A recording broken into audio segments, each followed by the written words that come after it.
The little engine in the hood. If I could show you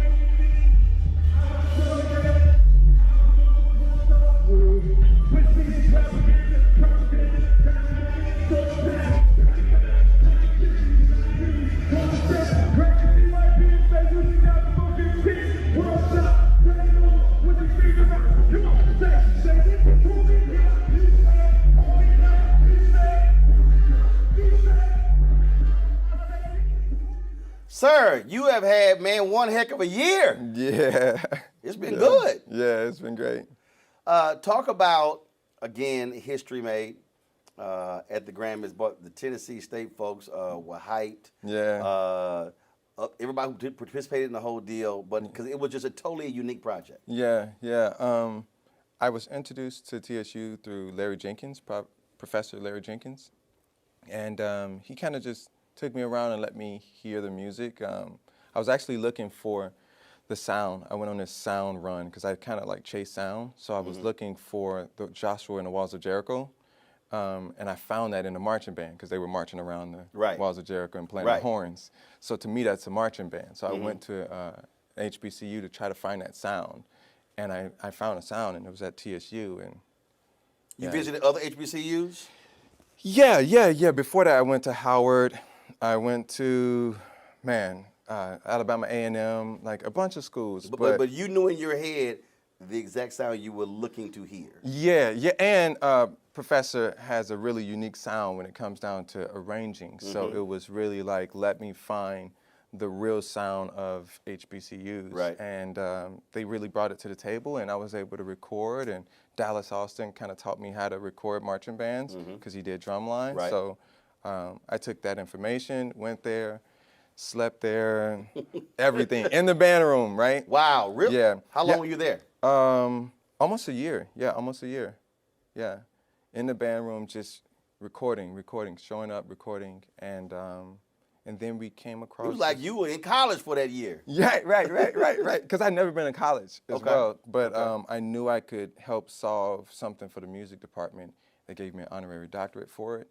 And from there, we got the Grammy, and now we're headed toward the next Grammy by bringing 10 HBCUs and creating an HBCU symphony that will actually hire students. Actually, one of the TSU students is outside right now. He plays trumpet. He's now on tour with me. I heard him playing out there. Yeah, he's on tour now.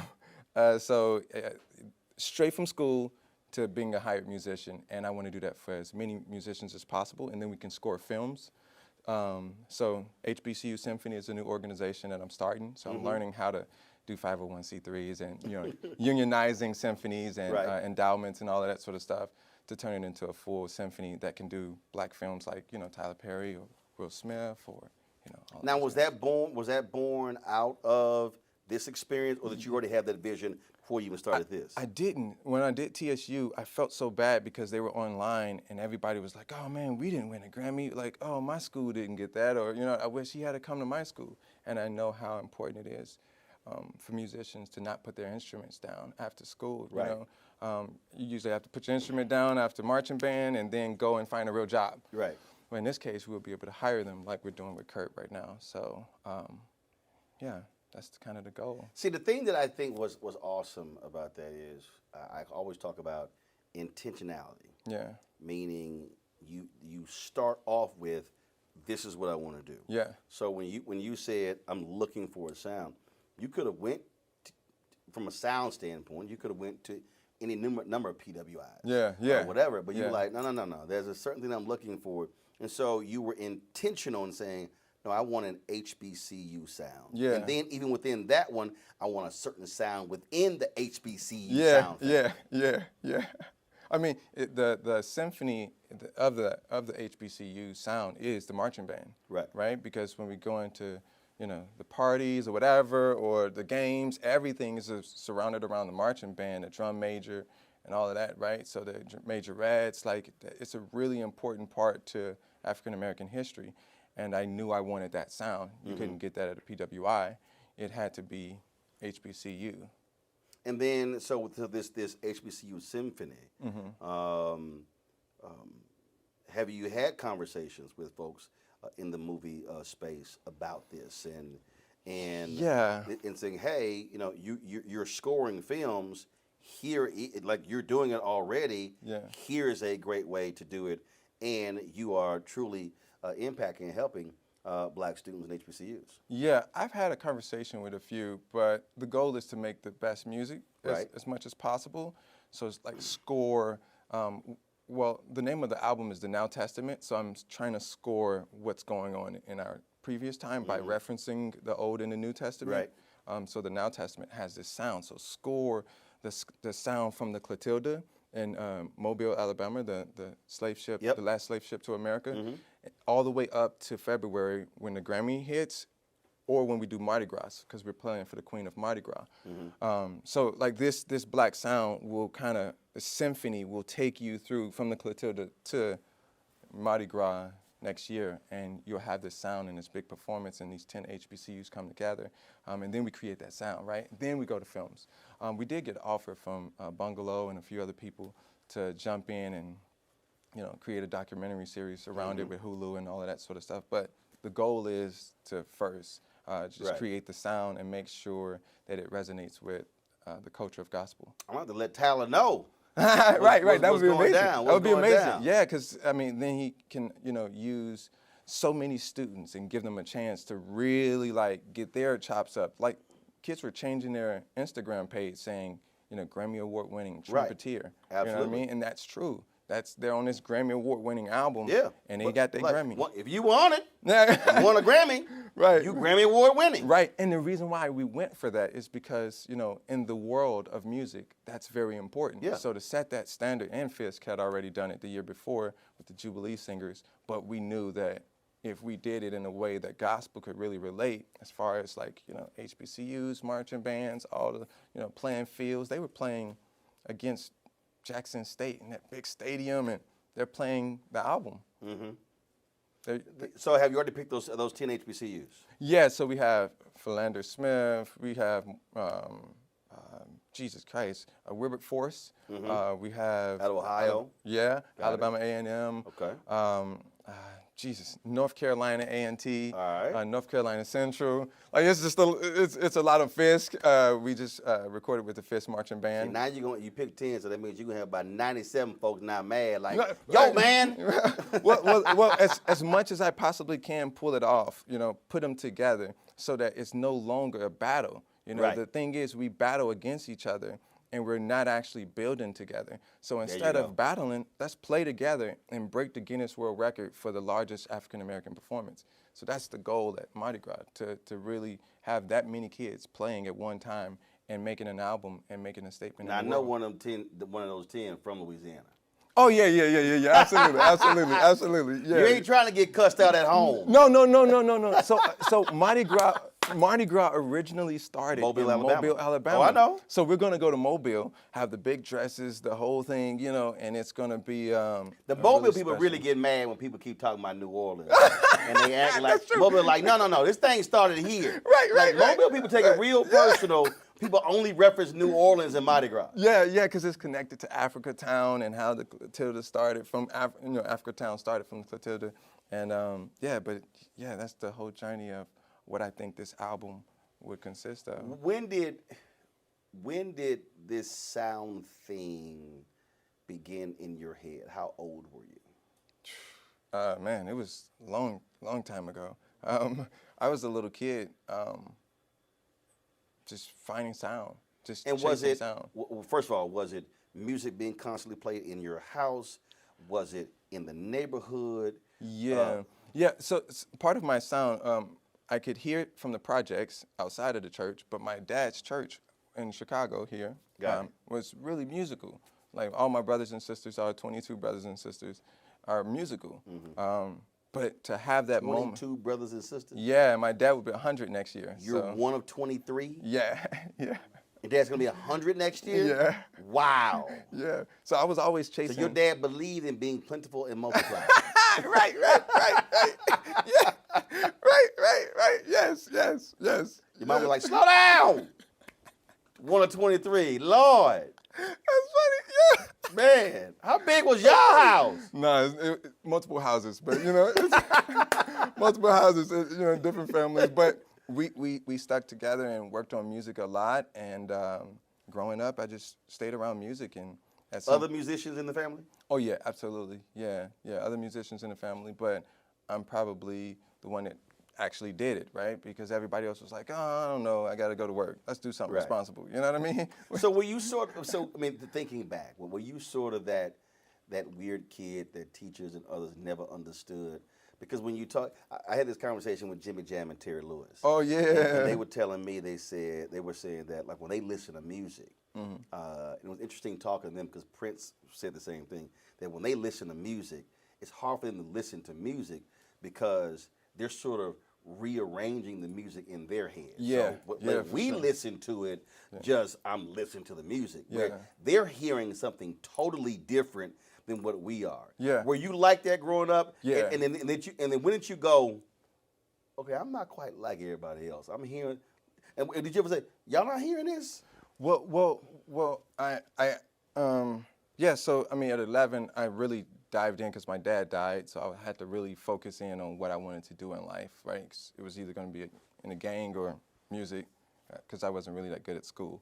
But I started working on it and kept working on it and kept working on it, and I was driving Lyft and playing my music for people. And then as I kept going, I took my Lyft money. I was homeless at the time, so driving Lyft, homeless, playing my music for people, and they would go like, oh, I kind of like this, I kind of like that. So they start kind of tweaking my sound for me. And then from there, I signed a deal with Atlantic and then opened up for Beyonce and then met Jay and then just kept going. And it just blew up. Tony Bennett, yeah, Chance the Rapper. Just kept working with a bunch of people, Jay Ivy, like a lot of people. And yeah, so now it's just the sound of everything. But I actually don't listen to music. I don't listen to anybody's music. Like, Donald Lawrence is my, mentor. Right. And of course, he was over the whole music program. But I don't know a lot of his music because I don't allow myself to put other textures on my palette. So I have to kind of Wow. Yeah. So See, I think a lot of people really don't understand that concept.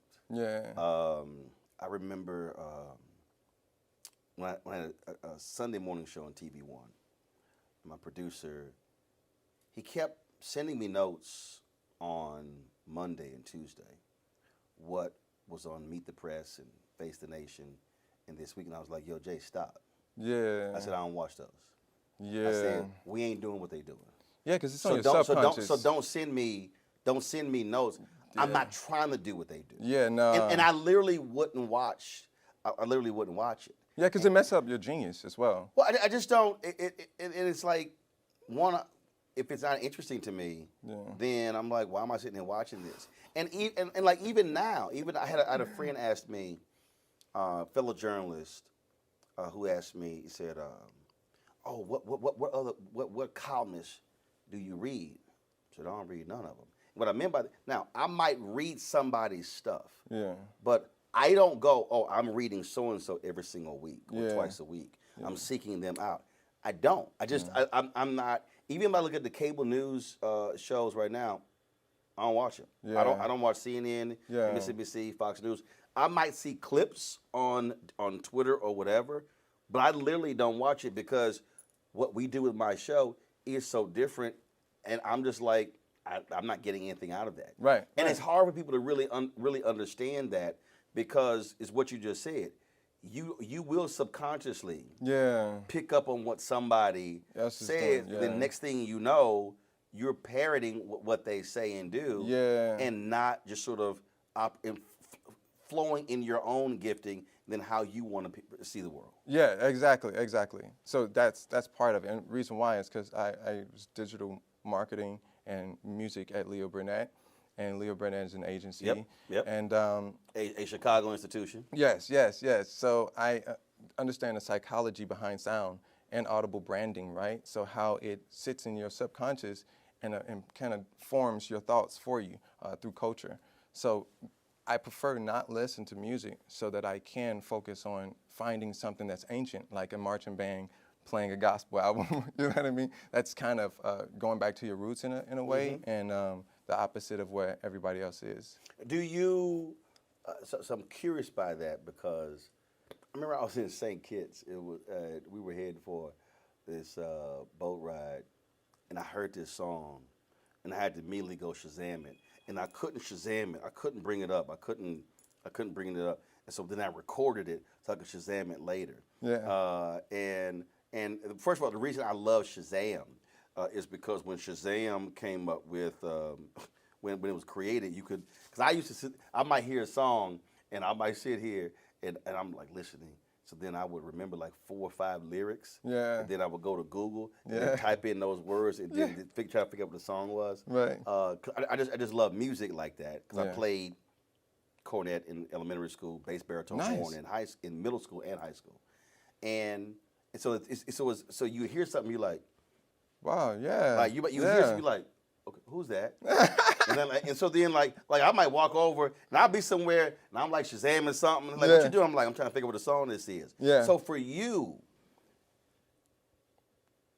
how do you walk through this world when you're in airports and when you're just anywhere? Do you hear something and you go, interesting, and then does your brain start sort of processing that and going, okay, that could be, and then next thing you know, just that sound just takes you on a journey somewhere. Yeah. But most of the time I try to ignore places that play music. No, I don't even mean music. Oh, I'm just saying sound, if you're sound. somewhere and you might hear a sound, Yeah. and then I've how heard, your brain works, you hear a sound differently than other people's. Sort of like when Ray Charles, when he heard sounds as a kid when he was blind, he heard differently because he couldn't see. Yeah. No. So I definitely. so do you hear differently and then go, okay, I can do something with that, and then next thing you know, your brain is just going somewhere with it. I can take sounds. I can hear sounds. I can replace music. I can take vocals out of my head. I can hear sounds as in somebody or actually I was talking to a I mean, friend. like all this sound I'm hearing behind me right now, trying to figure out why this is happening in the middle of this interview. Yeah. Or like when he had the Velcro pants right there and made that noise, and I'm like, really? In the middle of this interview? Yeah, I heard that too. Yeah. That's funny, dude. Oh my God. Because see, you heard it too. Yeah, I heard it. I definitely heard it. I heard it. But I can hear sound. I was in the shower. I take about 3 or 4 showers a day, right? If I can, because I'm just thinking. You like Dwayne The Rock. He does the same thing. Oh, that's crazy. I didn't They know like that. 3 or 4 a day. Yeah. But I can actually hear the key of the water dropping off me. Yeah, for sure. Or like there was You could hear, wait a minute, hold up. You could hear the water dropping off. Yeah, I can hear what key was in.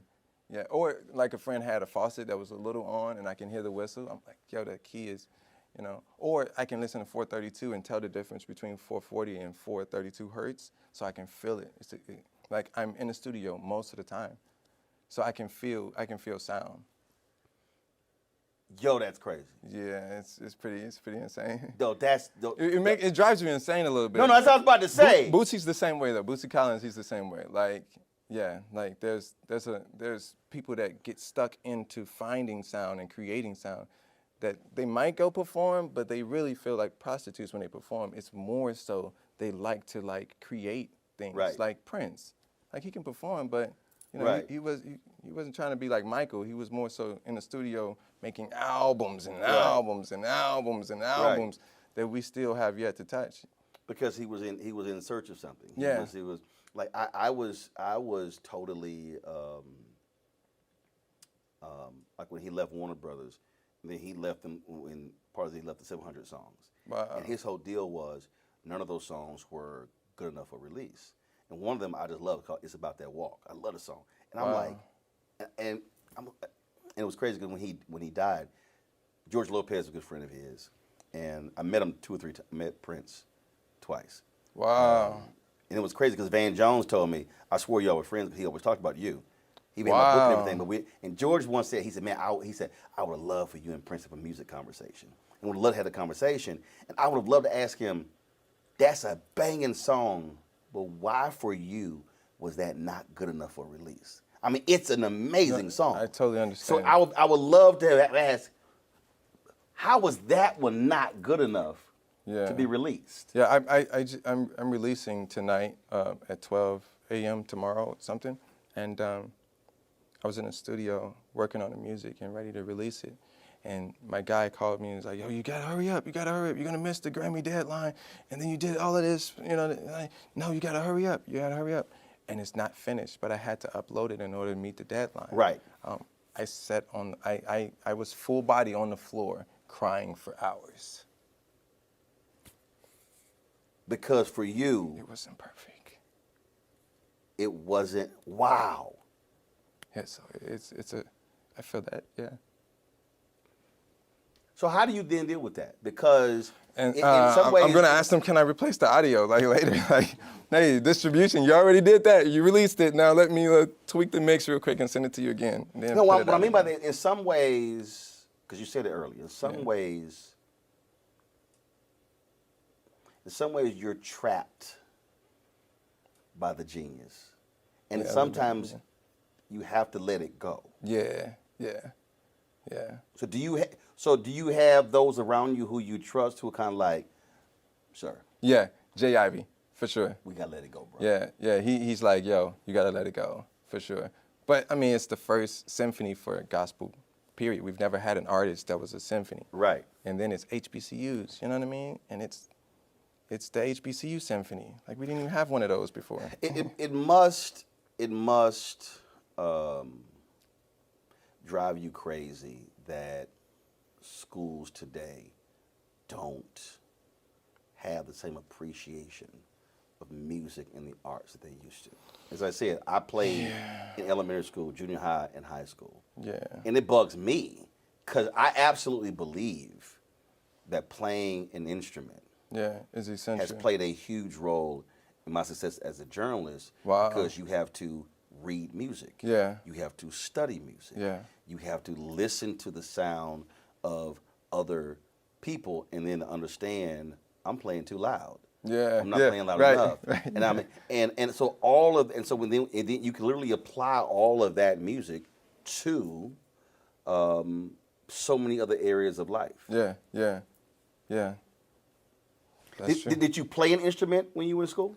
I could play a little bit. I could play a little bit of drums and piano and stuff because my dad was a pastor. If the musician doesn't come or show up. So you weren't. So what's interesting to me is you really were not a hardcore musician. No. But you have this sounding gift. Yeah. That's also what's interesting because normally, like when you mentioned Prince and I mentioned Jimmy Jam and Terry Lewis, a number of people they play instruments. Yeah. I actually wouldn't compare myself to them at all, to like Prince or Michael or anybody like that. I chase sound as like almost a science, right? So it's like I'm chasing it almost like an A&R, like a Berry Gordy or like, because they're musical. They're just, they can hear hits and they can make them based on hearing, but they can't make them off hands, right? Like you can't. Yeah, like, Bear was a songwriter. Yeah, but he wasn't. I can songwrite. He wasn't a musician. I can write songs on anything. Like the other night when I was on the floor, Were you on the floor crying? Yeah, for hours. I saw an ant and I saw the ant shadow, and I was like, I've never seen an ant shadow. It was so beautiful, and I was like, I can write a song about that. That's gonna be so dope. But it's those type of things where you can write songs about almost anything, but you have to like hear them. And musicians can play anything. Right. But it's about placement. It's about timing. It's about scoring a moment and shifting energy. So yeah. So do the people around you, do they have to understand when something happens? You like, y'all chill out. That's just her. Because some people kind of be like, what, like have you had where your mind sort of drifts off? You could be with a group, you could be going somewhere or whatever, and you're just sort of like something just takes your mind away. Sometimes it's kind of like, y'all just chill. Don't worry about it. That's just him doing what he does. Yeah, most people encourage me because it's an exploration, you know. Good. So if I hear a sound and I go, just let me go. Like my journey in life is my journey in life, and I'm meant to experience life a different way than everybody else is. Absolutely. So, last question for you. So, Bree Babineau, who's on this tour, You already said you don't listen to music, so Yes, maybe you. So here's the deal. So I threw out Debris. We were just talking, and then I threw out the Commodore song Zoom, and she was like, "Who's that?" Then she thought Lionel Richie was Lil Richard. So she had no idea what Zoom was. And I was like, "Girl," I said, "Black folk." When I said he can't perform no concert, and he don't play Zoom. Right. Then I mentioned Jeffrey Osborne and LTD, and she swore Jeffrey Osborne wasn't even black. So, do you know who Lionel Richie and the Commodores are? I know Lionel Richie because of Jay Ivey. Lionel Richie was like, "You guys got to do another album." But do I know Lionel Richie songs all the way through, or no? Gotcha. But at least you know Lionel Richie. Yes, I definitely know who Lionel Richie is. Yeah, for sure. Bree. See, because I was snatching her black card. I told her black card was status. Okay. Do you know Jeffrey Osborne, LTD? No. Okay, so you looked up and got the first half right. She ain't know nobody. She said he ain't black with last name Osborne. I was like, oh my God. Only one of the greatest singers, unbelievable brother, drummer for LTD, became lead singer. You're right. So yeah, Bree was struggling. She was struggling. Then she challenged me to ask everybody else on the McDonald's tour. Ask everybody on the tour if they knew Lionel Richie. Both of them. And then she told me I couldn't ask Hezekiah and Anthony because they were older. But she said everybody else younger, they ain't gonna know who you talking about. Yeah. And I proved to her she was wrong. Yeah, I definitely know Lionel Richie. Yeah. Good. Yeah. He told us keep our foot on the gas, like keep working. Next Grammy, keep moving. There you go. Don't think that it's that you've acquired anything. Go to your second mountain. There you go. Well, when he's only one of the greatest songwriters of all time, so that's some sound advice. Man, great conversation. Good seeing you. Absolutely. And good luck with everything, baby. Thank you, man. I appreciate it, man. Thanks a bunch. Yes, sir.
He my homie, he talks to me like an